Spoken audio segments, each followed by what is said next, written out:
Dans cette partie, nous allons voir les sources du droit commercial. Globalement, on a coutume de dire qu'il y a 4 sources dans le droit commercial, ainsi que dans le droit de manière générale de toute façon. Mais plus spécifiquement, dans le droit commercial, on va voir qu'une des sources est vraiment très très importante. La première source est la loi et les règlements. Ça posera pas de problème. On verra dans la deuxième source qu'il s'agit des coutumes, et c'est là où on va distinguer véritablement l'importance. La troisième source est la jurisprudence, et la quatrième source est la doctrine. La loi et les règlements, ça pose pas de problème. Si vous voulez avoir connaissance de ce que sont les lois et les règlements en droit français, vous allez sur un site internet, vous allez sur Google, dans la barre de recherche, et vous tapez Légifrance. Vous tapez code civil, code de commerce, code pénal, et vous allez avoir accès à tous les textes des lois et des règlements français. Vous pouvez avoir aussi accès, par exemple, sur Internet, à tous les projets de loi qui sont faits au niveau du Parlement, que ce soit à l'Assemblée nationale ou en deuxième lecture avec le Sénat. Vous aurez accès à tout ce qui est prévu dans la loi et les règlements au niveau français sur Internet. C'est une très très bonne source, Internet, mais c'est une source qui concerne uniquement la loi et les règlements, ce que vous devez respecter, ce que l'on a vu préalablement dans les obligations. La deuxième source concerne les coutumes et les usages. Et là, on rentre véritablement dans le cœur du sujet du droit commercial. De manière générale, le droit commercial est né de la coutume et des usages. Il existe un principe juridique dont vous avez entendu parler, qui est « une fois n'est pas coutume ». Ça signifie quoi ? Ça signifie que si une fois n'est pas coutume, 2 fois, c'est une coutume. Et si c'est une coutume, ça devient presque une loi. Presque une loi. Ce n'est pas une loi, parce qu'une loi, c'est quelque chose qui est écrit. Une coutume, c'est quoi ? C'est quelque chose qui est oral. Vous avez l'habitude de. Ça, c'est une coutume. C'est un usage. Vous avez l'habitude de faire, par exemple, 2 bises à Clermont-Ferrand et 3 bises dans le nord de la France. Ça, c'est un usage. C'est une coutume, c'est une habitude. C'est ce que vous faites régulièrement. Est-ce qu'il s'agit de loi ? Non. Il s'agit juste d'un principe de vie, quelque chose que vous faites régulièrement. Et on considère que c'est rentré dans les mœurs. C'est comme ça. Très bien. Pas de souci. Le droit commercial est né des usages et des coutumes. Tout ce qui est créé par le droit commercial et qui a été ensuite créé au niveau juridique dans des textes législatifs est ni plus ni moins que la prise en compte de coutumes et d'usages qui ont été transformés en texte écrit. On dit donc que le droit se forme par l'usage dès lors que c'est répétitif. Et pour que ce soit répétitif, il faut 2 styles de conditions. Une condition matérielle et une condition psychologique. La condition matérielle, c'est bien évidemment dans le temps et dans l'espace. Rappelez-vous, une fois n'est pas coutume. Ça signifie que 2 fois, ça devient une coutume, mais que ce soit la 2e fois à Paris ou à Bordeaux ou à Lyon ou à Marseille, si vous faites une fois à Marseille et une fois à Paris, ça devient une coutume, ça devient du droit. Vous ne le faites pas en même temps, vous le faites à des moments d'écart. Vous le faites à des intervalles, en des lieux différents. Ça devient une coutume, ça peut devenir une règle de droit écrit qui va être ensuite dans les textes législatifs.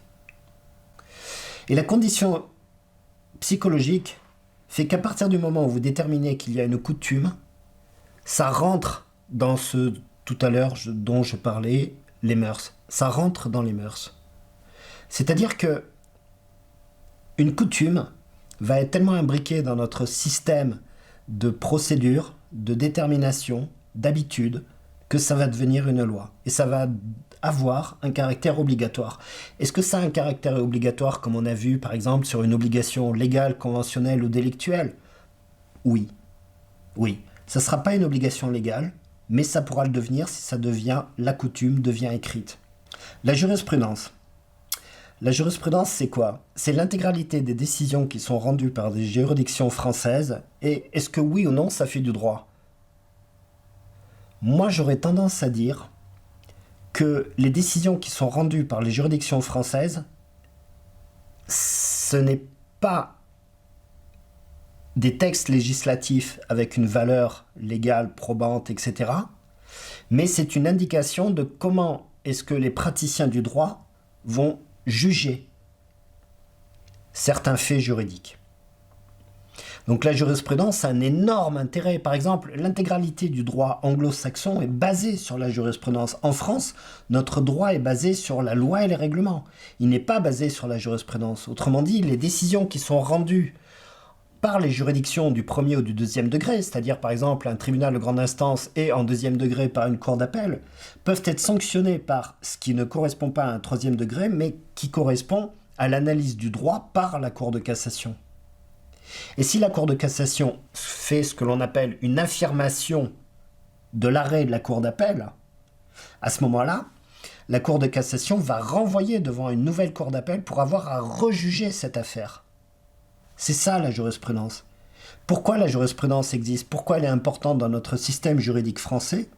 Parce qu'à partir du moment où vous avez des juges qui vont établir des décisions en disant que la loi doit être, entre guillemets, interprétée de telle ou telle façon, ça va permettre aux juridictions de peut-être éventuellement, et je dis bien peut-être éventuellement, de faire changer la loi.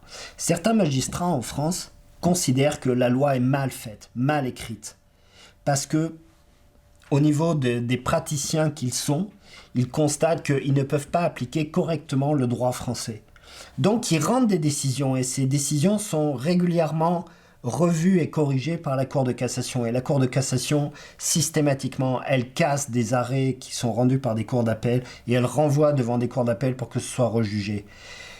Et ça traîne en longueur, et ça traîne en longueur. Ça fait les choux gras des médias, et à partir de là, on considère en France qu'il y a quelque chose qui ne va pas dans l'application des lois françaises. Ce qui oblige le législateur à reprendre des lois. C'est ça l'intérêt de la jurisprudence en France. Un des intérêts. Mais globalement, retenez que la jurisprudence, c'est l'intégralité des décisions qui sont rendues par les juridictions françaises. La doctrine. La doctrine, ça vient du latin doctrina, qui signifie enseignement. Ça signifie quoi? Ça signifie que ce que je suis en train de faire, est-ce que c'est de la doctrine? Non, parce que ce que je suis en train de faire au niveau de l'enseignement, c'est destiné à très peu de personnes. La doctrine a une vocation à être généralisée. C'est-à-dire que, par exemple, ça va être des professeurs de droit qui vont donner leur avis dans des revues jurisprudentielles, dans des revues juridiques qui vont s'appeler par exemple LexisNexis, la Semaine juridique, le Dalloz, etc. Ces juristes écrivent dans ces revues et participent à ce que l'on appelle la doctrine. Donc à l'enseignement du droit. Comment est-ce que l'on doit enseigner le droit? Qu'est-ce qu'on doit apprendre dans les écoles, dans les universités, à l'ENM, dans l'École nationale de la magistrature? Comment on doit apprendre le droit pour que le droit puisse être appliqué? Voilà.